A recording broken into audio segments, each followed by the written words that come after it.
dans le tiroir. Donc, comme l'enfant, on avait déjà travaillé la manière de peinter les choses avec l'enfant.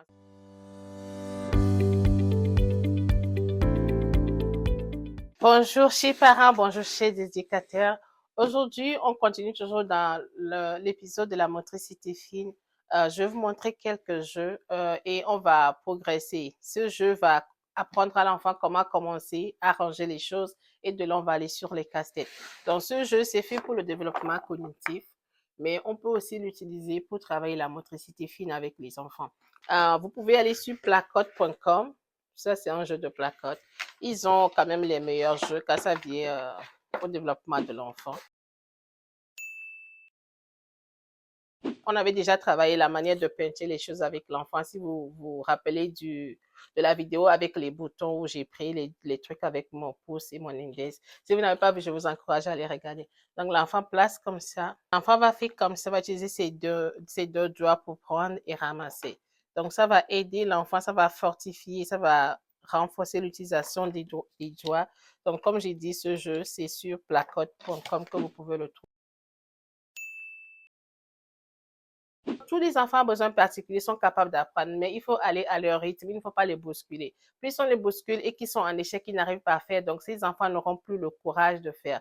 Donc, on est parti de ce jeu, de ranger dans le tiroir. C'est comme un casse-tête à un morceau. Pour le casse-tête à 2 morceaux. Donc, il y a des casse-têtes qui ont 4, 6, 8 morceaux.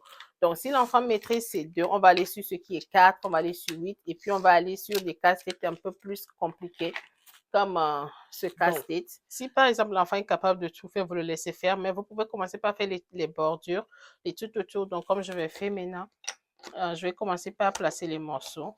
Ou soit je place un morceau, je demande à l'enfant de placer un morceau. Donc, ça dépend de l'habilité, la capacité de l'enfant. Donc, je place le second morceau. Quand je lui demande de placer le morceau, ça peut travailler aussi le tour de rôle ou la patience chez l'enfant. Donc, l'enfant place un morceau. Mais si l'enfant n'est pas capable, je vais placer juste les tout autour. Vous allez voir comment je vais faire dans la troisième rangée. Donc, après, je vais demander à l'enfant de placer ceux du milieu. Donc, l'enfant, quand je finis de placer pour les côtés, lui va placer celui du milieu. Donc, je place les côtés, les deux côtés. Donc, l'enfant va placer celui du milieu. Et voilà, le casse-tête est fait. Mais n'oubliez pas de commencer avec les 1 morceau, 2 morceaux, 4 morceaux avant d'arriver à celui-ci. Dans ce jeu, on peut aussi travailler la communication, le langage avec. Donc, ça, c'est l'avion. On peut travailler, on peut demander à l'enfant de nommer ou faire le vocabulaire, d'écrire des choses.